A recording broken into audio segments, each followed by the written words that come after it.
Hello po, good evening po sa bawat isa. Welcome po ulit sa ating prayer meeting, house-to-house prayer meeting po muna tayo ngayon dahil syempre po ay masama pa rin po ang panahon at bawal po magkasakit, no? Mahal na po magkasakit ngayon. So, sa bahay muna po tayo pero hindi po dapat yun hadlang para tayo po ay magbulay-bulay at makapag-aral ng salita ng Panginoon. Sa gabing ito ay tatalakayin po natin. Kinuha ko lang din po ang ating pag-aaralan sa ating Bible journey po sa araw na ito, which is on Joshua 21. At pinamagatan ko po ito na Promise Keeper. Pero before po tayo mag-proceed ay panandalian mo muna tayo manalangin. Let us pray. Panginoon Diyos na makapangyarihan sa lahat. Thank you po Panginoon for allowing us again to ponder and study your word, Panginoon, sa oras na ito. Nawa kayo po patuloy na manguna, pumagit na, Panginoon, sa amin, sa aming pag-aaral. At nawa, Panginoon, ay buksan niyo po ang aming puso't isipan sa pakikinig at pag-aaral ng iyong salita. Nawa kayo po ang patuloy na mayangat. Ito po ang masarap na langin sa Panginoon Jesus. Amen. Ayan. So, yun nga po, ang title po natin ay Promise Keeper. Ayan, bakit po Promise Keeper? Ayan, pag-aralan po natin sa gabing ito. So, buksan po natin. Kung meron po kayong mga Bibles, samahan nyo ako upang basahin ang ating Bible journey. Pero hindi na po sa buong chapter ng 21, no? Joshua 21, kundi sa verses 43 to 45 lamang po. So, sundan nyo na lang po ako. Kung nakapagbukas na po kayo ng Bibles, ay basahin ko po sa inyo ang verse 43. So the Lord gave to Israel all the land which he had sworn to give to their fathers, and they took possession of it and dwelt in it. 44. The Lord gave them rest all around, according to all that he had sworn to their fathers, and not a man of all their enemies stood against them. The Lord delivered all their enemies to their hands. In verse 45, not a word failed of any good thing which the Lord has spoken to the house of Israel, all came to pass.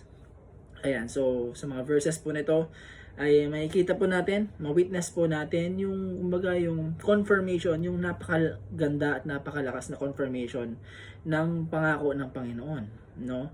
Kaya promise keeper siya. Ano ba yung promise ng Panginoon? Di ba po, ano naalala niyo po?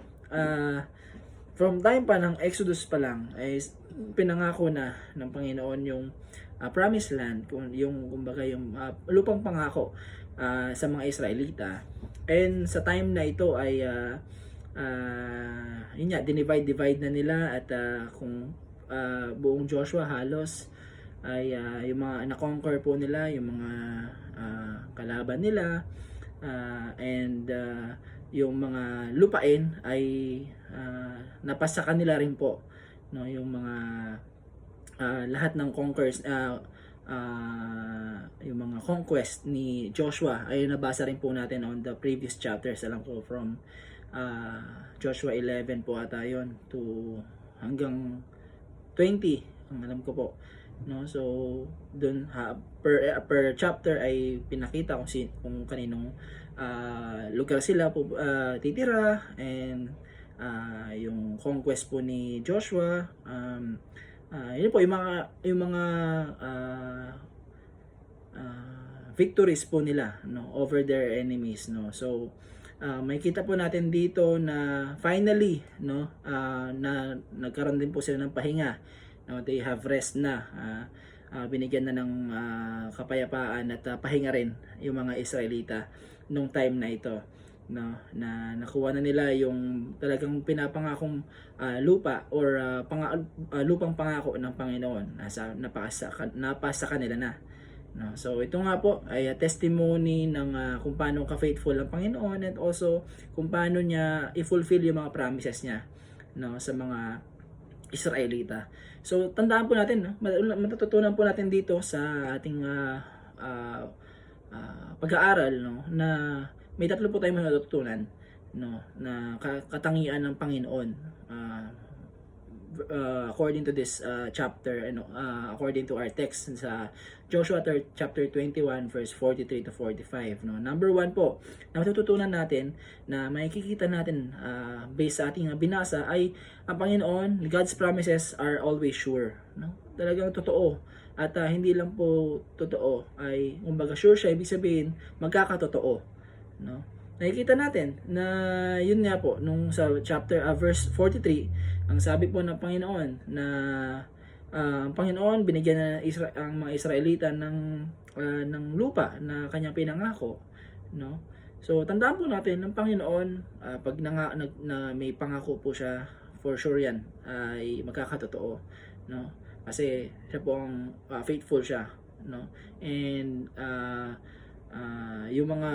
yung salita po niya, hindi po yan nagiging lang, kumbaga na napapako, no, kundi ay nagkakatotoo po.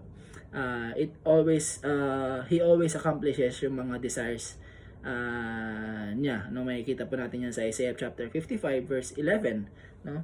And also tandaan din po natin na yung lupang pangako, yung Canaan, hindi lang po yan simpleng lang na parang teritoryo na yan, yung teritoryo na binigay ng Panginoon sa kanila, kundi is simbolo po yan. Simbolo po ng unwavering commitment ng Panginoon sa mga sa mga Israel people, katulad din po sa atin, no. On the present time, yung pangako ng Panginoon po sa atin, no, it's always a symbol na ang Panginoon ay may commitment siya sa ating mga buhay, no. Na kung tayo po, meron po tayong mga may sarili po tayong mga journeys, mga mga pansariling mga karera sa buhay, no. Patuloy lang po tayo na mag-hold sa mga promises ng Panginoon, na tutulungan niya tayo. He will never forsake us, He will never leave us, no. And tandaan din po natin na ang Panginoon po, faithful po siya. Faithful po siya na ikumpletuhin yung journey natin, no, together with Him, no.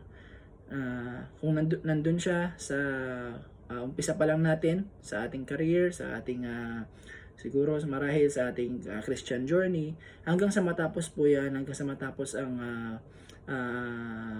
buhay po natin dito sa mundong ito, ay kasama po natin ng Panginoon along with His promises, no. Number 2 po na matututunan po natin, no, na pinakita ng Panginoon dito, na binigyan niya ng pahinga rin yung mga Israelita or yung mga anak niya, no, na makikita natin dito sa verse 44, no, the Lord gave them rest all around, according to all that He had sworn to their fathers, and not a man of all their enemies stood against them, no. So makita po natin dito na kung mapapansin nyo, according to all that He had sworn to their fathers, ibig sabihin He had sworn, ibig sabihin past tense po yan. Kumbaga pinangako na niya yan sa mga lolo at kalolohan nila, at ngayon ay kumbaga nagkatotoo na, no, sa time ni Joshua. Ibig sabihin, yun nga, for how many years na nakipagdigmaan sila, nakipag-battle sila with other tribes and other people, other countries, binigyan niya sila ngayon ng kapayapaan, or hindi ng kapayapaan, ng pahinga, no, on all the battles that they have fought. And syempre exhausting po na journey nila from the wilderness, no. Doon pa lang po sa wilderness, 40 years na po sila doon. So kumbaga ikaw na lang po yung susuko kung imagine po natin sa time po na yon, no, kung nandun po tayo, baka hindi po natin kaya yung pinagdaanan po ng mga Israelites ng time na yon. So itong pagpapahinga po, no, hindi lang po ito physical na pahinga, no, sa mga laban nila, yung mga gera nila, kundi po ay spiritual peace din po, no, na nire-remind po tayo na ang Panginoon po, gusto ng Panginoon na yung mga tao niya is ma-experience din yung tunay na kapayapaan.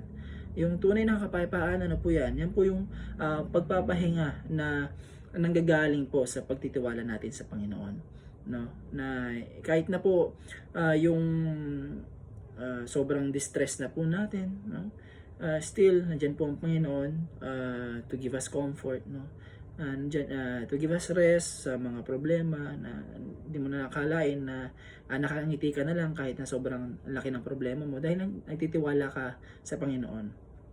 Mga kapatid sa Panginoon, sa buhay po natin na sobrang busy sa mga struggles natin, sa mga activities natin sa school siguro, sa work natin, no? Patuloy po natin na salaksikin at hanapin po yung pahinga na yon na sinasabi ng Panginoon na kaya niyang i-provide sa atin. Ang Panginoon po, ini-invite niya po tayo, lahat po tayo na come to Him and He will give us rest, diba? Sabi nga niya sa Matthew, no, na yung promise niya na kumbaga yung promise niya na pagka lumapit ka sa akin, bibigyan lang dito ka lang, bibigyan kita ng pahinga, bibigyan kita ng kapayapaan na kailangan mo. Lastly, na makikita po natin, no, sa chapter na ito na pinakita ng Panginoon na God's power is unmatched. Ibig sabihin po, walang katulad, walang makakapantay, no, sa kapangyarihan ng Panginoon. Makikita po natin din sa verse 44 din, no, na dun sa 44b na not a man of all their enemies stood against them. The Lord delivered all their enemies into their hands. Ibig sabihin, walang kahit ni isa sa kanila nakatalo sa kanila, no? Lahat ng yan sa tulong ng Panginoon ay dineliver niya yung mga enemies niya laban para matalo nila at magwagi ang Israelite people, no? So none of them stood a chance. Ibig sabihin, kumbaga no match sila dahil nandiyan ang Panginoon, no? Yung mga kahit anong gawin nila siguro ay yung marahil kung ako yung kalaban nila, madidismaya na lang ako dahil ginawa ko ng lahat. Kumbaga, yung lahat ng efforts ko, binigay ko na, pero bakit hindi ko pa rin matalo-talo? Yun pala, dahil nandiyan ang Panginoon on their side, no? And may kita rin po natin dito na sa verse 44 na yung mga victories na yan, yung mga panalo nila sa mga gera nila ay hindi dahil sobrang lakas ng mga Israelite people, may superhero sila, no, sobrang mas malakas yung lahi nila sa mga kalaban nila, kundi ang mga victories na yon ay nagpapakita ng God's power, yung kalakasan ng Panginoon na kasama nila ang Panginoon sa kanilang battle, sa mga laban nila, no, na tayo rin po, no, sa ating mga own battles, no, whether spiritual battles man yan, kung nanghihina po tayo, hindi nahirapan tayo sa ating quiet time, personal life, spiritual growth natin, emotional man yan, no, may heartaches ka na binibitbit ngayon, or physical, no, meron kang sakit, may sipon, lagnat, uso ngayon yan, no, ubo, no. We must always be reminded po, no, na tandaan po natin na hindi po yung strength po natin, kundi ang Panginoon po, yung kalakasan po ng Panginoon ang makatalo sa ating mga own battles na yan, makakapagbigay sa atin ng victory sa ating mga laban sa buhay, no. It is only by God's grace and power, no. Kaya tandaan po natin na i-place po natin ang trust natin sa Kanya, sa strength niya, and always rely sa power ng Panginoon para tayo po ay magwagi or magtagumpay sa ating mga battles. So, for our conclusion po, no, as we reflect po sa Joshua chapter 21, no, ma-encourage po tayo sa faithfulness ng Panginoon. Makita po natin na yung promises niya ay totoo, no? Bibigyan niya tayo ng kapayapaan at pahinga sa ating mga pinagdadaanan, at mahigit sa lahat po sa ating po mga individual lives, no?